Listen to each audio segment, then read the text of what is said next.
Dalam kalangan manusia ada insan yang seakan-akan terpilih untuk memikul tanggungjawab membaiki umat. Mudah-mudahan kamulah insan itu, Kilau. We will continue to pressure them until they give their lands to us. Do not forget, East Coast is our new mission. Orang-orang British dah mula tuju. Hai, Assalamualaikum. Bertemu kita sekali lagi. Okey, video hari ni saya nak review filem Mat Kilau. Video yang 2 hari lepas saya tak buat video review. Saya just bagi rate saja untuk filem tersebut. So video kali ni saya akan review, tapi saya tak buka banyak sangat spoiler kot. Cerita ni kita tahu, cerita ni daripada Inggeris datang ke tanah Melayu hanya satu tujuan, untuk mengaut keuntungan hasil bumi tanah Melayu untuk dibawa balik ke negaranya. Akan tetapi dalam pada itu dihalang oleh penduduk tempatan, oleh orang-orang Pahang, Mat Kilau dan kawan-kawannya lah, termasuk orang-orang kampung. Kita tahu dia punya rangka utama kat situ. Jadi pada awal cerita ni, pada awal 10 minit awal, kalau korang tengok video yang 2 hari lepas pun saya dah bagi tahu, 10 minit awal tu adalah part yang kalau tengok yang dilakonkan ketika itu Mubarak, kalau tak silap nama seorang pelakon, yang dia jarang masuk ke dalam layar perak. Dia banyaknya dalam dia punya zaman itu main drama saja. Ada pun sedikit-sedikit cerita rama. Kali ni dia masuk ke layar perak, tapi dia punya scene dia singkat saja sebagai orang kampung, dan dia bercakap mewakili kepada orang kampung ketika British datang ke kampungnya dan memberi tahu kepada orang-orang kampung itu dia sedang mencari nama-nama yang British itu listkan sebagai pemberontak, di mana Mubarak itu sendiri, pelakon Mubarak itu sendiri tidak akan memberitahu siapakah orang-orang yang ada kat situ. Kalau ikut dalam filem tu tak ada, British nak cari orang yang dalam list tu tak ada pun.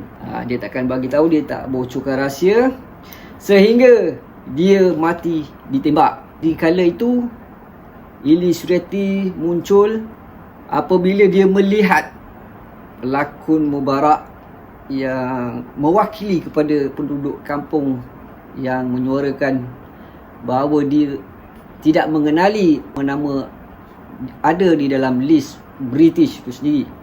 Di saat itu amat genting ketika itu, dan Mubarak tadi mati. Begitu juga dengan Ili Sureti mati. Di situlah kalau korang tengoklah dalam wayang, ini saya cerita je, tak ada apa-apa lah, sekadar bercerita. Tapi di panggung wayang korang boleh dapat dia punya suasana tu, dia punya feeling dekat situ, terasa masuk ke dalam jiwa itu. Korang boleh lihat macam inilah keadaannya orang-orang zaman dulu pertahankan tanah Melayu. Dan kedua-dua watak tu mati di situ. Saya respect Ili Sureti, dia melontarkan suara. Saya rasa memang dia buat tu memang sehabis baik. Dan kau boleh tengok dia punya reaksi muka, memang betul-betul dia boleh bagi perform kat situ sehingga dia mati lah kan. Dan disitulah part yang sedih untuk 10 minit yang pertama. Kemudian berlanjutlah cerita tu. Saya tak nak bagi spoil ya. Tadi bagi cukup sekadar spoil kat situ. Kemudian berlanjutlah ceritanya. British mencari siapa Mat Kilau lah, apalah semua dan sebagainya. Sampailah di tengah-tengah cerita itu, kalau korang tonton kat situ, korang boleh lihat filem tu, korang boleh rasa dia punya aura tu sampai orang kata di intermission lah, senang cerita, kemuncak kebangkitan Mat Kilau tu apabila Wahid tu melihat isterinya mati di tangan British, membunuh isteri Wahid dengan menggunakan sebilah pedang. Itu yang kejam, memang kejam. Cukup, saya tak nak bagi spoil lebih-lebih. Nanti korang selebih-lebihnya korang pergilah tengok ke bioskop, bak kata Kang Yayan, ataupun panggung wayang. Setelah tu, kalau korang tengok filem tu, memang padulah dari segi action, dari segi lontaran dialog-dialognya. Report A saya bagi best lah, memang best. Saya rasa betul pada hari tersebut macam nak pergi lagi rasanya. Rasa nak menonton kali kedua. Dan saya tak sedar juga ketika saya melihat filem tersebut, ada satu part, kalau tak silap, di saat-saat akhir epic itu sendiri, tak tahulah, automatik saya punya tangan genggam yang macam ni, keras. Kita terperasan lah, tangan aku boleh automatik genggam macam ni, keras. Sampai tahap macam tu kita rasa apabila kita menonton filem tersebut. Rugi kalau orang tak tengok. Pergilah, bawa keluarga untuk sama-sama menyokong industri perfilman tanah air kita. Filem ni tak rugi. Korang boleh tengok, ia memang lain daripada yang lain yang diarahkan oleh Samsul Yusof itu sendiri. Kalau kita tengok KL Gangster, dia arah lain, Munafik lain, tapi yang ini memang lain ni. Lain daripada yang lain. Pergilah menonton, kan? Support, tak rugi pun. Saya ada tengok lah di platform media-media, ada yang tunggu-tunggu, cerita ni okey ke tak okey, bagus ke tak bagus. Bang, saya nak bagi tahu bang, kalau nak pergi je bang, kan? Korang pergi je tengok. Rasa dah tengok trailer tu, rasa nak tengok, pergi tengok. Cakap saja tak guna bang, kan? Sekadar kita boleh tengok trailer, kemudian kita judge sendiri. Ada yang macam-macam. Kalau kita tengok dalam platform media-media tu, ada yang kata itu tak kena, itu nak kena, ini tak kena. Studio Kembara dah bagi tahu awal-awal. Begitu juga dengan Samsul Yusof, dia dah letak ke dalam trailer tu disclaimer ataupun penafian bahawa filem ini bukan sejarah 100%, tapi diadaptasi, difiksionkan. Yang mana tak ada, dia cuba create untuk jadikan satu watak mewakili kepada sekeliling Mat Kilau pada ketika itu. Kalau nak kumpul ramai-ramai pelakon, rasanya lagi besar dia punya modal, lagi banyak dia punya dialog kita nak buat. Penulis pun kena banyak lagi nak buat. Jadi tak cukup rasanya. Mungkin dia dah limitkan kat situ. Jadi apa yang dia dapat, 2 watak fiksyen kat situ, yang mana dipegang oleh Beto Khuzairi tu sendiri. Kemudian watak Toga tu pun, kalau ikut dalam sejarah, bukanlah ada nama dalam sejarah, tak ada. Itu adalah watak yang telah difiksyenkan. Kalau tak silap, orang yang jadi pengkhianat zaman Mat Kilau itu, dan musuh kepada Mat Kilau itu adalah orang Perak. Nama dia saya tak ingat lah, tapi ada ton-ton juga kot, tak silap. Tapi bukan ton Perak. Jangan salah anggap. Ada nama dia tu, tapi dia orang Perak lah. Dialah musuh kepada Mat Kilau dan menjadi pengkhianat kepada bangsa sendiri. Itulah yang dicipta oleh Samsul Yusof sebagai watak fiksyen, diubahkan namanya sebagai Toga.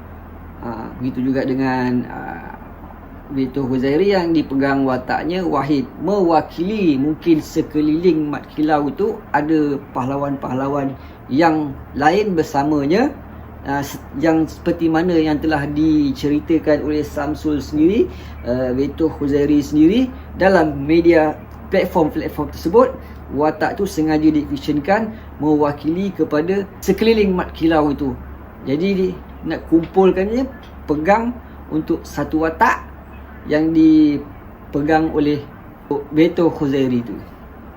Jadi dua watak fiction yang ada dalam filem Mat Kilau. Yang lain-lain, pelakon-pelakon lain, watak tambahan tu orang kampung dan sebagainya, itu memang ada lah, tapi kita tak tahulah suasana dia dan bagaimana keadaan sebenar ketika itu. Cerita ni diolah, tapi dia tak lari daripada sejarah itu sendiri. Untuk menjadikan sebuah filem yang karya begitu mantap, peranan sebagai pengarah itulah yang memainkan peran. Kemudian dia sendiri telah memberitahu kepada semua pihak bahawa dia telah mengubah dialog pada cerita tersebut daripada asal yang dikeluarkan oleh pihak studio Kembara itu sendiri.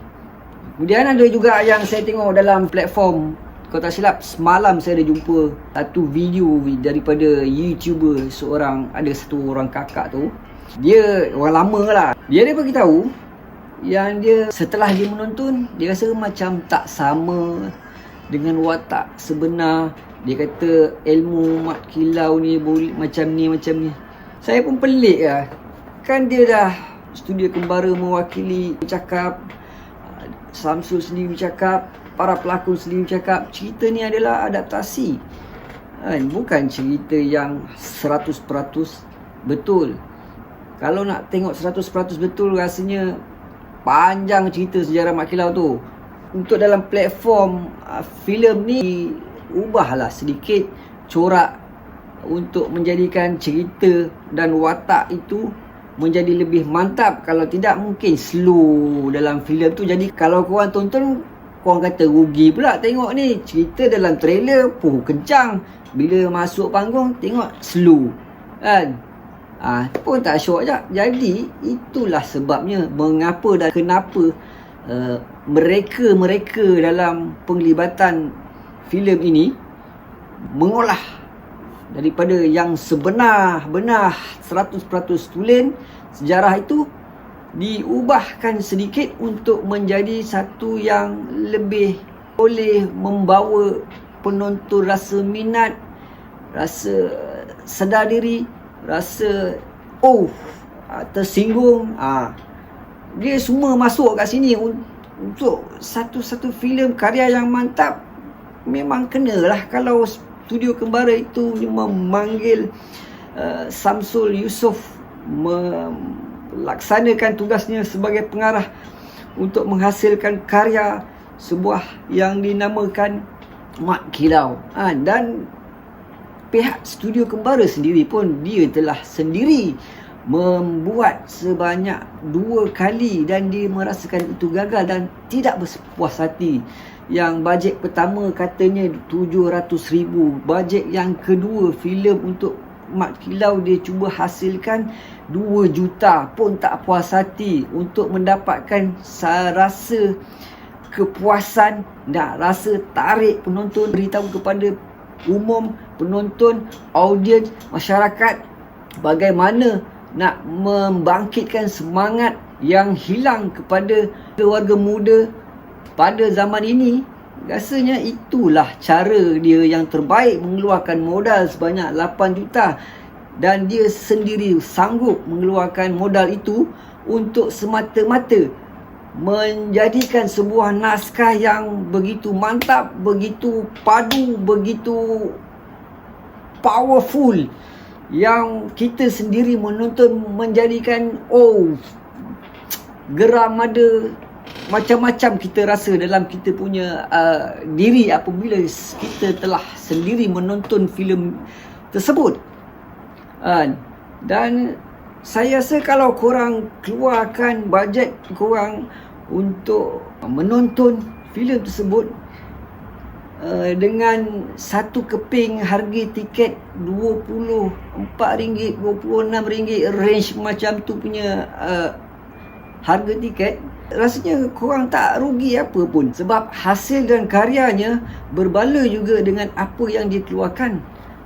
Bukan senang nak keluarkan modal 8 juta. Kalau kita tu rasa nak meniaga macam tu, kita perlu juga rasa macam ni lah. Kalau korang peniaga nasi lemak, mesti tahu macam mana nak tarik pelanggan itu sendiri. Rasanya perlu, garamnya perlu cukup rasa, semua perfect. Begitu juga dengan filem yang dihasilkan Studio Kembara. Jadi saya backup ni bukan apa, saya rasa terpanggil apabila setelah melihat trailer Mat Kilau itu sendiri. Dan kita rasa, wah, apa yang ada pada trailer ni, kalau kita tengok perkataan-perkataan dialog yang dilontarkannya, kita terasa sebagai anak jati Melayu, wah, ini lain macam ni. So, apa salahnya kalau kita support? Mungkin ada mesej yang kalau kita tengok dalam filem tersebut secara full, mungkin korang akan dapat lebih daripada apa yang korang tengok trailer itu sendiri. Dan ada lagi mesej yang tersembunyi yang korang tak nampak. Kalau korang perasan apabila korang telah menonton filem tersebut, di mana ada satu logo.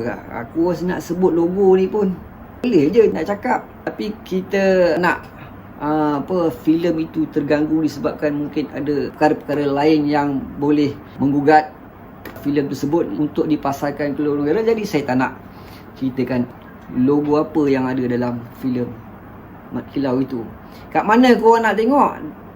Dia ada part, kalau korang nak tengok, di mana British itu sedang berkumpul, macam meeting lah. Dia orang bermusyarat, berplan bagaimana untuk merosakkan bangsa Melayu itu sendiri. Dekat Dewan itu ada gambar-gambar dan logo-logo tersebut disembunyi. Kalau korang perasan lah, sebab dalam trailer tu pun sendiri dia akan tunjuk, bukan saja trailer, dalam movie itu sendiri pun korang takkan perasan, sebab dia punya shot dia tu sekejap. Dia dialog dia macam biasa, tapi shot angle yang dia ambil tu memang sekilas. Ya, kalau korang pause movie tersebut, kalau boleh tengok kat trailer tu, kau pause je lah, tengok, perhatikan kat mana, mesti korang jumpa. Itulah yang dinamakan mesej tersembunyi. Saya rasa itulah saja kot yang saya nak bagi tahu korang, di mana filem ni tak merugikan. Kalau korang keluarkan korang punya ringgit untuk melihat, menonton filem tersebut dalam range RM20 ke atas, tidak sampai ke RM30 lah, macam tu. Ada setengah panggung 26, ada setengah panggung 22, ada setengah panggung 24. Tengok pada panggung tu lah. Sebab panggung-panggung ni aku heran juga. TGV sama ya. Kat sini pun TGV, kat sana pun TGV, tapi harga berbeza-beza. Itu yang aku rasa heran lah. Apa yang menyebabkan harga tiket itu berbeza. Begitu juga dengan GSC. Saya dapat tahu harga berbeza-beza ni apabila saya nak pergi menonton tu. Saya nak book tiket tu, saya tengok kawasan ni, wayang ni, kan? Harga tiket berbeza-beza.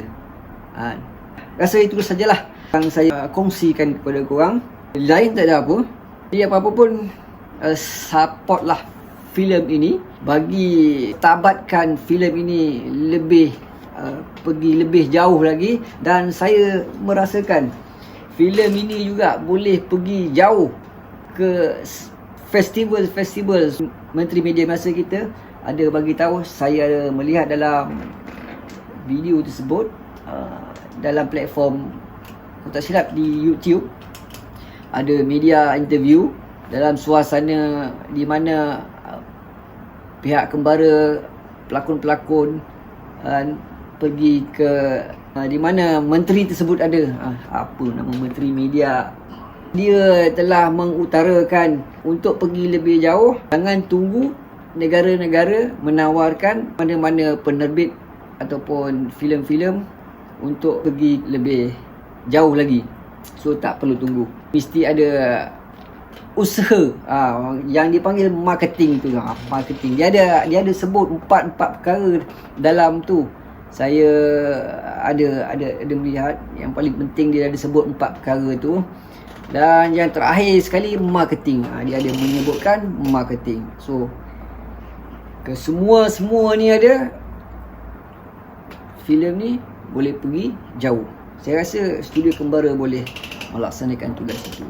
So lain tak ada apalah saya nak boleh ceritakan. Kita jumpa lagi next video kita. Assalamualaikum warahmatullahi taala wabarakatuh. Bye bye.